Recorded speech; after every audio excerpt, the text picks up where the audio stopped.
जिले की हर खबर सबसे पहले आप तक पहुंचाने का वादा, बस यही है एक इरादा। नमस्कार, बहुत स्वागत है आपका। आप देख रहे हैं पद्मेश 24/7 कृष्णा सेंडे के साथ। बुलेटिन की शुरुआत करते हैं हेडलाइन से।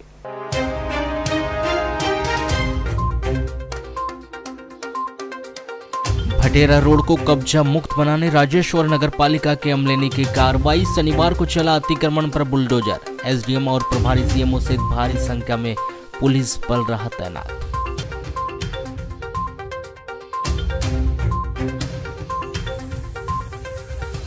सीएम हेल्पलाइन की शिकायतों के निराकरण के मामले में बालाघाट नगर पालिका को मिला डी ग्रेड। 20 दिसंबर तक ग्रेडिंग सुधारने के लिए संभाग आयुक्त जबलपुर ने दी मोहलत।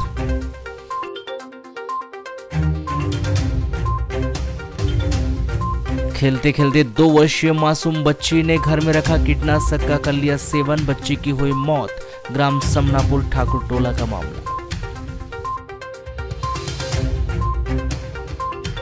वारासिवनी के कोदिया टोला के शासकीय प्राथमिक शाला में दिख रहे पानी की गंभीर समस्या। विद्यार्थी सहित शिक्षक, स्टाफ और मध्याह्न भोजन बनाने वाली महिलाएं भी हो रही परेशान। समर्थन मूल्य की परिवहन में ट्रक चालक कर रहे गोलमाल। धर्मकांटा में वजन के दौरान पकड़ा गया 70 किलोग्राम पानी का कैन। ट्रक चालक पर वैधानिक कार्रवाई किए जाने की समिति ने मांग की। मध्य प्रदेश विद्युत मंडल और पेंशनर्स एसोसिएशन ने मनाया पेंशनर्स डे। विभिन्न मांगों को लेकर सौंपा ज्ञापन। मांगे पूरी नहीं होने पर आंदोलन की बनाई रणनीति। करीब एक सप्ताह बाद नगरपालिका और राजस्व अमले ने भटेरा रोड पर पसरे अतिक्रमण को तोड़ने की कार्रवाई की गई। शनिवार को दोपहर के बाद भटेरा रोड पर गहमा-गहमी का माहौल भी देखने को मिला। भटेरा रेलवे ओवरब्रिज को हरी झंडी मिल जाने के बाद विधायक और आयुक्त के अध्यक्ष गौरीशंकर बिसेन की पहल पर यह कार्रवाई की गई। अतिक्रमण की कार्रवाई से पहले दोपहर 2:30 बजे तक नगरपालिका के अधिकारी, एसडीएम और पुलिस अधिकारियों की बैठक भी हुई। लंबे मंथन के बाद अमले ने भटेरा रोड पर पहुंचकर सड़क छोर तक दुकानों के टीन शेड को धराशायी किया। आपको बता दें कि करीब सप्ताह भर पहले नगरपालिका और राजस्व अमले ने भटेरा रोड पर पसरे अतिक्रमण को लेकर नापझोंक की कार्रवाई कर 120 दुकान और मकान मालिकों को चिन्हित कर खुद से ही अतिक्रमण हटाने के लिए कहा था। बुलडोजर की कार्रवाई से बचने के लिए अधिकतर लोगों ने पहले ही अपने कब्जे हटा लिए थे, लेकिन कई दुकान और घरों से अतिक्रमण नहीं हटा पाया था, जिसे शनिवार को बुलडोजर की मदद से ढाया गया। इस दौरान मार्ग पर लोगों की काफी भारी भीड़ देखने को मिली। आपको बता दें कि अतिक्रमण की इस कार्रवाई में प्रशासन ने दुकान व घरों के सामने सड़क छोर पर बने टीन शेड, बाउंड्री वॉल जैसे अवैध निर्माण को तोड़ा गया। यानी अतिक्रमण की जद में आने वाले मकानों को अभी नहीं तोड़ा गया है। एसडीएम संदीप सिंह ने बताया कि आने वाले 4-5 दिनों बाद सर्वे किया जाएगा। सर्वे में जो घर अतिक्रमण के दायरे में आएंगे उन्हें तोड़ने की कार्रवाई की जाएगी।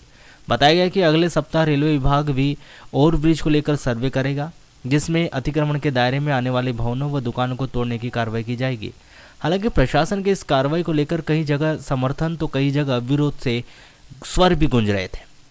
लोग भविष्य को देखते हुए कार्रवाई को सही ठहरा रहे हैं, तो कुछ लोग पहले नगरपालिका फिर रेलवे के द्वारा होने वाले सर्वे को अनुचित बता रहे। लोगों का कहना है कि ओवरब्रिज के लिए अतिक्रमण हटाना चाहिए, लेकिन इसके लिए बार बार सर्वे करना गलत है। एक ही बार में सर्वे कर अतिक्रमण हटाना चाहिए, क्योंकि हर 2 साल या 3 साल में सर्वे होता है और अतिक्रमण तोड़ने के बाद कार्रवाई नहीं होती। इससे गरीब लोग परेशान होते। और ये अभी कंडीशन सेंटर मेरा ही सर, अभी जो अतिक्रमण की जो कार्रवाई जो की जा रही है प्रशासन के द्वारा सही कार्रवाई की जा रही है या भेदभावपूर्ण कार्रवाई की जा रही है? कार्रवाई सही की जा रही है, लेकिन उसके बाद की जो व्यवस्था है जैसे नाली और जो गट्टू लगाने की वो जल्दी से जल्दी हो जाना चाहिए, ताकि सबके व्यवसाय और आवागमन आसानी हो। प्रशासन द्वारा ये भी कहा जा रहा है कि फिर से रेलवे के अधिकारियों के द्वारा फिर एक बार सर्वे होगा, फिर वहाँ पे कितनी ज़मीनें आ रही है, कितने मकान आ रहे हैं, उस पर भी कार्रवाई की जाएगी। उसको लेकर क्या करना है आपको? अब देखिए परिस्थितियाँ जैसी होगी वैसा अपन उसके साथ चलेंगे। इस कार्रवाई से खुश से कि ना खुश है आप? कैसे बोलूँ साहब, आने वाले समय में त्यौहार है हमारा और उस बीच में कार्रवाई हो रही है, इसलिए तो ऐसा नहीं बोल सकते पूछने करके। नहीं, अतिक्रमण की कार्रवाई में आप खुद ही सहयोग कर रहे हैं। तो हो रहा है, होना चाहिए, बढ़िया है, शहर सुधार है, लेकिन एक ही बार में होना चाहिए। घड़ी आज हर 2 साल में, साल भर में, 6 महीने में कोई भी आ जाता है तोड़ना है, तो इससे क्या बेचारे गरीब लोग भी परेशान हो रहे हैं, पैसा नाश हो रहा है तोड़ने में, जमाने में, लगाने में है। तरीके से बना दे। जितना चाहिए उनको, गवर्नमेंट को जितनी ज़मीन चाहिए ले ले, आखिरी बार ले, एक ही बार ले। ये बार बार वाले चेंगड़ नहीं होना क्या। अभी फिर तोड़ दिए, फिर 4 महीने में फिर आएंगे, फिर तोड़ो, फिर क्या है। एक ही बार करो ना जो करना भाई। हम तो देने तैयार है अपनी ज़मीन, जितनी चाहिए लो, लेकिन एक बार लो क्या। और होए तो बरोबर होना चाहिए सबको, एक के साथ सबको एक जैसा कीमत, जो भी कहना एक ही बार कीमत। 7 दिन पहले लगभग हम लोगों ने 120 मकान और दुकान सभी को चिन्हित किया था जो अतिक्रमण के दायरे में आ रहे थे। इन लोगों को हम लोगों ने चूना मार्किंग भी करा दी थी। इसके बाद आज हम लोगों ने देखा है कि लगभग 90% लोगों ने अपने टीन शेड और जो दीवारें आगे बढ़ी हुई थी वो हटा लिए हैं। कुछ जो टीन शेड नहीं हटे थे उनको हटाने की कार्रवाई हम लोग चौराहे पे कर रहे हैं। कुछ जो मकान थे उनको चिन्हित किए थे हम लोगों ने, 2-2, 3-3 फीट वो भी अतिक्रमण में थे। चूँकि 3 से 4 दिन के अंतराल में हम लोग अभी भटेरा जो ब्रिज बनने वाला है उसका सर्वे कार्य स्टार्ट कर रहे हैं, इसलिए अभी उन बढ़े हुए मकानों को हम लोगों ने तोड़ने की कार्रवाई नहीं की है। जो शेड वगैरह थे उनको हटवाने की कार्रवाई कर दी गई है। लगभग अभी 3 से 4 दिन के बाद जो हम लोग सर्वे का काम चालू करेंगे, सर्वे में जितने मकान जितने अंदर तक आएंगे अतिक्रमण के दायरे में या हम लोग को अधिग्रहण करना पड़ेगा, उसके बाद ही उनको हटाने की आगामी कार्रवाई की जाएगी। तुरंत में नोटिस जारी कर दिया जाएगा कि इन लोगों को जो अधिग्रहण करना है अपन। हाँ, सर्वे का काम होने के बाद नोटिस भी जारी की जाएगी। जो मकान या जिनका दुकान या घर अधिग्रहण के अंतर्गत आएंगे सीमा में, उनका अधिग्रहण का हम लोग काम चालू करेंगे। जो अतिक्रमण के दायरे में आएंगे उन पर अतिक्रमण की कार्रवाई की जाएगी। वन परिक्षेत्र उत्तर सामान्य लामता के अंतर्गत बसे गांव के जंगल में वन्य प्राणियों का शिकार करने विद्युत जीआई तार बिछाने के आरोप में वन अमले ने 2 आरोपियों को गिरफ्तार कर लिया है। गिरफ्तार दोनों आरोपी विजय पिता तीरथ साहू 40 वर्ष और केशु पिता शुका साहू 60 वर्ष दोनों ग्राम बसेगांव निवासी को न्यायिक अभिरक्षा में जिला जेल भिजवा दिया गया है। सहायक वन परिक्षेत्र अधिकारी दिनेश बारिया ने बताया कि 15 दिसंबर को वन कर्मी बसेगांव के जंगल तरफ गश्त कर रहे थे, तभी उन्हें 2 लोग जंगल में दिखाई दिए, जिनके पास जाने पर वे फरार हो गए। जंगल में देखने पर जीआई तार पाए गए। दोनों आरोपी ने वन्य प्राणियों का शिकार करने की नीयत से उन्हें जंगल में विद्युत प्रभावित जीआई तार बिछाए गए थे। दोनों को पकड़ने के लिए अवधेश मीना IFS व वन परिक्षेत्र अधिकारी कृष्ण कुमार नामदेव के निर्देशन में एक टीम गठित की गई। 17 दिसंबर को मुखबिर की सूचना पर विजय साहू 40 वर्ष, केशु साहू 60 वर्ष ग्राम दोनों बसेगांव निवासी को गिरफ्तार कर लिया गया। उन्हें बालाघाट की विद्यमान अदालत में पेश किया गया, जहां से दोनों को न्यायिक अभिरक्षा में जिला जेल भिजवा दिया गया है। भरवेली थाना क्षेत्र के अंतर्गत आने वाले ग्राम मंझारा पट टेकरा पहाड़ी के समीप एक कुएं से भरवेली पुलिस ने एक व्यक्ति का शव बरामद किया है, जिसकी पहचान ग्राम पंचायत मंझारा निवासी 38 वर्षीय विजय पिता शिवराम कुतराहे के रूप में की गई। बताया जा रहा है कि मृतक करीब 1 सप्ताह से घर से गायब था, जिसकी तलाश परिजनों के द्वारा की जा रही थी, जिसका शव पट टेकरा पहाड़ी के किनारे खेत स्थित कुएं में उतराता हुआ मिला है। प्राप्त जानकारी के अनुसार मंझारा निवासी विजय 3 भाई है। विजय की भी शादी हो चुकी है, जो मजदूरी का कार्य करता था। बताया जा रहा है कि विजय का मानसिक संतुलन ठीक नहीं था, जो शराब पीने का आदी होने के चलते कई बार घर भी नहीं आता था। वहीं फीट की बीमारी से ग्रसित होने के कारण कहीं भी गिर जाता था। जानकारी के अनुसार फीट आने की बीमारी और मानसिक संतुलन ठीक न होने के चलते वह पिछले कई दिनों से ईंट भट्टे में काम करने के लिए भी नहीं जा रहा था। जो फिल्म बनाऊंगा ऐसी बात कहकर पिछले शुक्रवार को घर से निकला था और कहीं चला गया था। उसके बाद से ही विजय घर वापस लौटकर नहीं आया। उधर 2 दिन बीत जाने के बाद भी विजय के घर नहीं आने पर उनके परिजनों ने उसकी काफ़ी खोजबीन शुरू कर दी, लेकिन 1 सप्ताह बीत जाने पर भी उसका कहीं कोई पता नहीं चल पाया। बताया जा रहा है कि शुक्रवार की शाम बकरी चराने वाले एक व्यक्ति ने पट टेकरा के पहाड़ी के किनारे बने एक निजी कुएं में लाश देखी, जिसकी सूचना उसने स्थानीय ग्रामीणों को दी। जहां सूचना मिलने पर मौके पर पहुंचे परिजनों ने शव की पहचान विजय के रूप में की, जिस पर पुलिस ने शव को कब्जे में लेकर परिजनों के बयान दर्ज किए। वहीं पंचनामा सहित अन्य आवश्यक कार्रवाई पूरी कर जापो 174 के तहत मर्ग कायम कर शव को पोस्टमार्टम के लिए जिला अस्पताल पहुंचाया, जहां शव का पोस्टमार्टम करवाकर अंतिम संस्कार के लिए शव उनके परिजनों के सुपुर्द कर दिया गया है। हो गया, कब से गायब थे जी? ये शनिवार, पिछले शनिवार शाम से रात। तो लौट के नहीं आए? लौट के। कहाँ मिली इनकी लाश? इनकी लाश अपने मंझारा में भैया हुआ नंदी का खेत है, पट्टे का नाम से जाना है। कुएं में लाश मिली।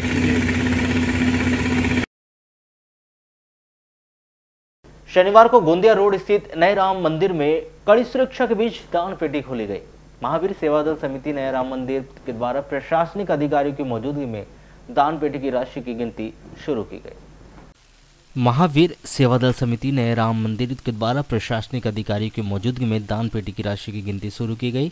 समिति के उपाध्यक्ष कुलदीप गांधी ने चर्चा के दौरान बताया कि दान पेटी की राशि की गिनती समिति के सदस्यों और प्रशासनिक टीम की मौजूदगी में की जा रही है। देर रात तक चले गिनती का आंकड़ा अभी स्पष्ट नहीं हो पाया है।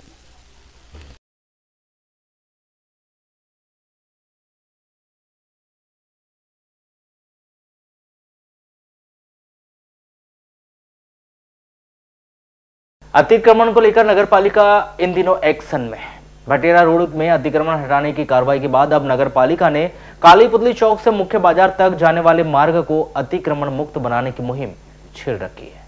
ऐसा नहीं करने पर नगरपालिका अतिक्रमण पर सख्त कार्रवाई की तैयारी में है। Bhatera road, main market road के अलावा जल्द ही गोंदिया रोड पर भी इसी तरह की समझाइश और कब्जा हटाने की कार्रवाई आगामी दिनों में देखी जा सकती है। इसे लेकर नगरपालिका अध्यक्ष भारती ठाकुर ने संभावना भी व्यक्त की। उन्होंने अपील करते हुए कहा कि गोंदिया रोड में भी सड़क छोर तक कब्जा पसरा हुआ है। दुकानदार अपनी दुकान के सामने टीन शेड या अन्य अवैध निर्माण को समय सीमा में हटा ले, ताकि सड़क पर चलने वाले और वाहन चालकों को असुविधा का सामना न करना पड़े और यातायात बाधित न हो। मैं मुख्य मार्ग पर खासकर गोंदिया रोड पे जिन भी दुकानदारों की दुकानें हैं, जो रहवासी क्षेत्र के आसपास जो दुकानें लगी हुई हैं और जो लोगों ने इंक्रूजमेंट करके रखा है, उन सभी से अपील करूंगी, निवेदन करूंगी कि वो समय सीमा के अंदर अपने सभी जो टीन के शेड लगे हुए हैं या जो अपने रेस्टोरेंट या चाय की दुकानों के सामने जो जगह को घेराव करके वहां चेयर्स लगाते हैं जिससे कि यातायात प्रभावित होता है, वो समय के अंदर अपना सारा जो टीन का शेड है वो हटा लें और उन सभी इंक्रूजमेंट को खत्म कर दें, क्योंकि बहुत जल्द ही गोंदिया रोड में भी अतिक्रमण हटाने की कार्यवाही की जाएगी। और हम नहीं चाहते कि किसी भी प्रकार की जो अनचाही गतिविधि हो उससे हम बचने के लिए यह कदम उठा रहे हैं कि आपको पहले से ही सूचित किया जाएगा कि आप जल्द से जल्द अपनी दुकानों के सामने लगे हुए टीन के शेड हटाएं और किसी भी प्रकार की वहां बैठक व्यवस्था ना रखें। ये अतिक्रमण अभी तो होना ही नहीं चाहिए, क्योंकि हमारे भटेरा रोड पर ओवरब्रिज प्रस्तावित है।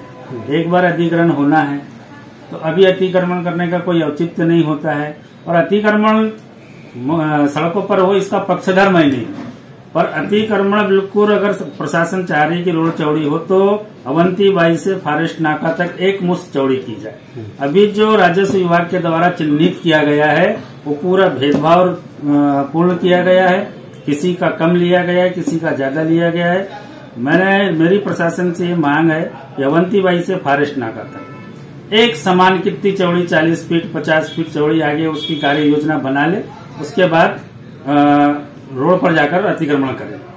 अभी जो चिन्हित किया गया है, किसी के आधे मकान जा रहे हैं, किसी का कुछ भी नहीं जा रहा है, तो इस टाइप की भेदभावपूर्ण कार्रवाई ना हो, अतिक्रमण नहीं होना चाहिए, इसका मैं पक्ष करूँ। नगरीय क्षेत्र में रहने वाली जनता की समस्याओं को लेकर नगरपालिका बालाघाट कितनी गंभीर है, इसका अंदाजा इस बात से लगाया जा सकता है कि पिछले महीने नवंबर में बालाघाट नगरपालिका को संभाग स्तर पर डी ग्रेड मिला है। यानी जनता की समस्याओं के निपटारे में नगरपालिका बालाघाट फेल साबित हो रही है। नवंबर माह में सीएम हेल्पलाइन में कुल 186 शिकायतें आई थी, जिनका वेटेज स्कोर यानी निराकरण का 58.25% रहा। इसे लेकर जबलपुर संभाग आयुक्त भरत यादव ने पत्र जारी कर नगरपालिका बालाघाट को अपनी ग्रेडिंग सुधारने की 20 दिसंबर तक मोहलत दी है। ऐसा नहीं होने पर संबंधित अधिकारी अथवा कर्मचारी का वेतन काटने की भी कार्रवाई की जाएगी। सीएम हेल्पलाइन में खराब परफॉर्मेंस करने वाले नगरीय निकायों में बालाघाट नगरपालिका के अलावा जबलपुर संभाग की सिहोरा नगरपालिका भी शामिल है, जहां नवंबर में 108 शिकायतें आई थी। पत्र के अनुसार नवंबर माह में समीक्षा में पाया गया कि तमाम निर्देशों के बाद भी बालाघाट और सीहोर नगरपालिका का सीएम हेल्पलाइन को लेकर प्रदर्शन संतोषजनक नहीं रहा है। इसलिए नगरपालिका को आगामी 20 दिसंबर को जारी होने वाली ग्रेडिंग में 90% से अधिक अंक यानी ए ग्रेड प्राप्त करने के लिए निर्देशित किया गया है। वहीं इस संबंध में नगरपालिका अध्यक्ष भारती ठाकुर का कहना है कि नगरपालिका का पूरा अमला और संबंधित अधिकारी अपने क्षेत्र में सक्रिय होकर सीएम हेल्पलाइन की शिकायतों का निराकरण कर रही है। जल्द ही ग्रेडिंग में सुधार लाया जाएगा। भारती ठाकुर। अधिकतर शिकायतें आपसी विवाद या सरकारी जमीन में नाली निर्माण की मांग से संबंधित है, जिन्हें जल्द ही सुलझाया जाएगा। लेके आयुक्त से पत्र आया है, काफी पेंडिंग से भाई, क्या कार्रवाई की जा रही है? जैसे कि हमें ऊपर से अभी सूचना मिली है कि सभी जो सीएम हेल्पलाइन लगी हुई है उनका जल्द से जल्द निराकरण किया जाए। तो इस संबंध में नगर पालिका का पूरा अमला, संबंधित विभाग के कर्मचारी अपने अपने क्षेत्र में सक्रिय होकर और विशेष प्रयास कर रहे हैं कि जल्द से जल्द सीएम हेल्पलाइन कटवाई जाए। उसमें से बहुत कुछ मामले तो ऐसे हैं कि लोगों का अपना आपसी विवाद है या कुछ मामले ऐसे हैं जो सरकारी जमीन में लोग नाली बनाने की डिमांड कर रहे हैं नगर पालिका से।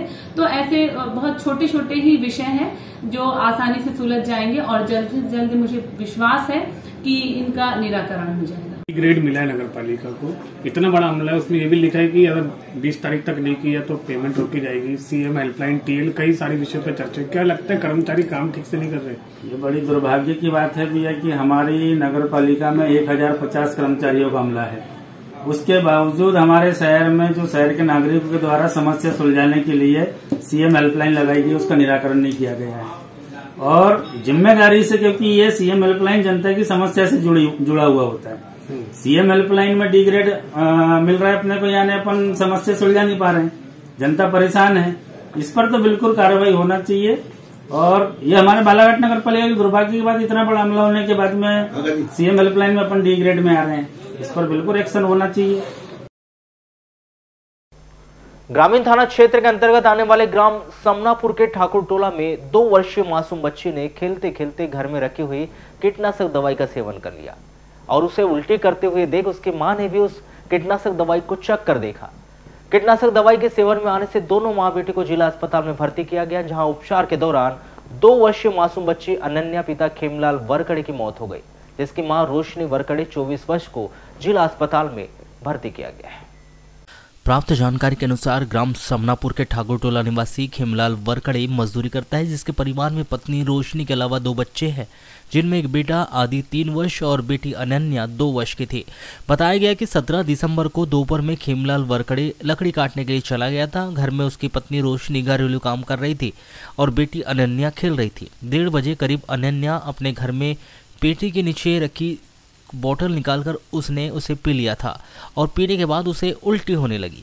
अनन्या को उल्टी करते हुए देख उसकी मां रोशनी उसके पास आई और देखा कि उसके पास जो बोतल रखी हुई थी, रोशनी ने बोतल में क्या रखा है इसे देखने के लिए उसने भी वह लिक्विड को चख लिया।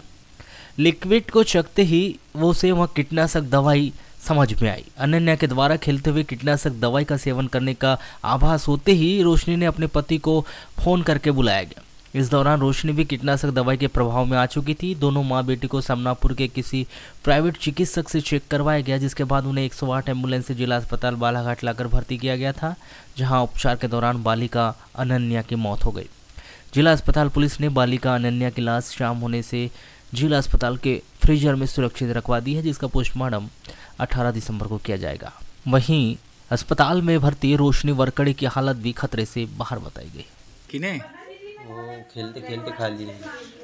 कहाँ रखी थी दवाई? दवाई पेटी के नीचे थी बोल रहे थे। यानी इनकी वाइफ बता रहे थे। अच्छा, पेटी के नीचे ही गई थी। अब वो खेलते खेलते खेल रही थी, बोलते हैं उधर बाहर गई, वो खाई, फिर उल्टी करने लगी, संडास करने लगी। उसके बाद मेरे को फ़ोन करके बताया तो फिर समना को डॉक्टर के लाए पहले। अच्छा, तुम्हारी पत्नी में भर्ती है? हाँ हाँ, नीचे। क्या उसको उन्होंने क्या उसने क्या खाई? उन्हें भी यही चक्के देखे हैं तो अभी वो सही है। ठीक है, उनको भी लेके आए थे, वो भी बहुत उल्टी कर रहे थे। भरवेली वार्ड नंबर 1 के एक महिला ने बेटी की मौत के गम में मानसिक तनाव में आकर घर में रखी हुई थाइमेट कीटनाशक दवाई का सेवन कर लिया। कीटनाशक दवाई के सेवन करने से अस्वस्थ महिला श्रीमती गीतापति रमेश कुमरे 40 वर्ष को जिला अस्पताल में भर्ती किया गया, जिसकी हालत खतरे से बाहर बताई गई। प्राप्त जानकारी के अनुसार गीताबाई अपने पति के साथ मजदूरी करती है, जिसके परिवार में 5 बेटी और 1 बेटा है।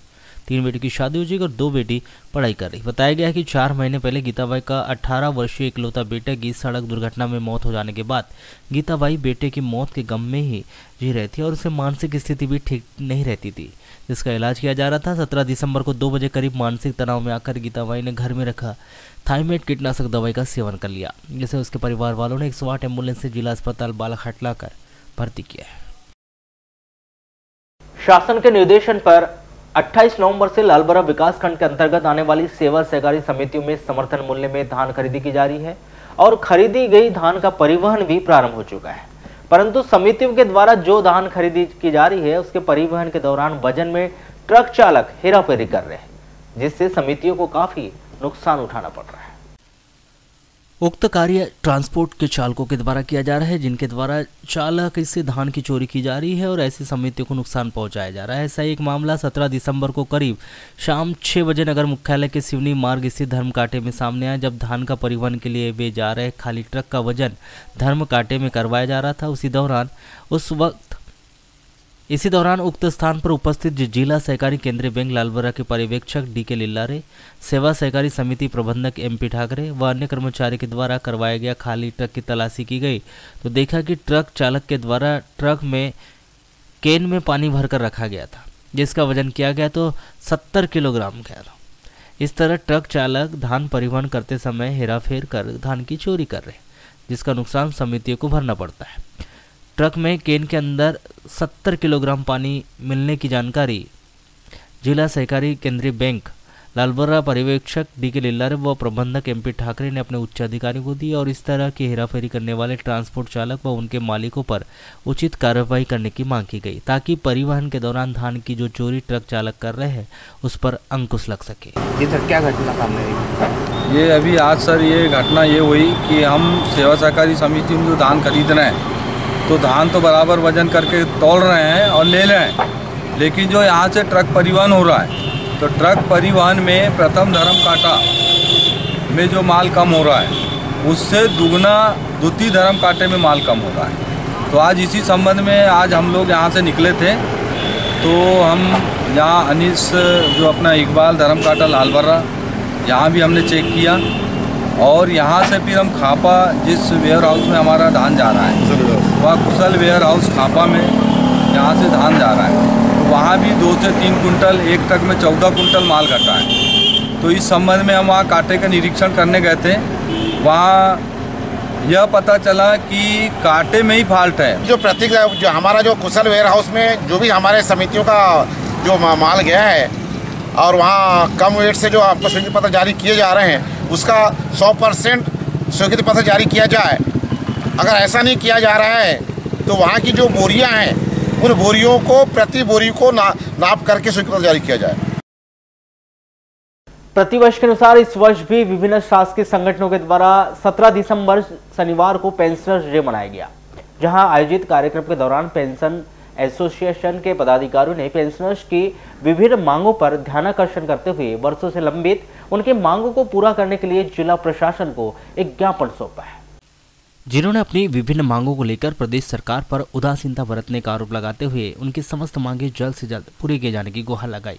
इस अवसर पर मध्य प्रदेश पेंशनर्स एसोसिएशन के द्वारा नगर के कमला नेहरू हॉल में पेंशनर्स डे का आयोजन किया गया, जहां उन्होंने इस समारोह में शामिल बुजुर्गों का फूल मालाओं से स्वागत किया।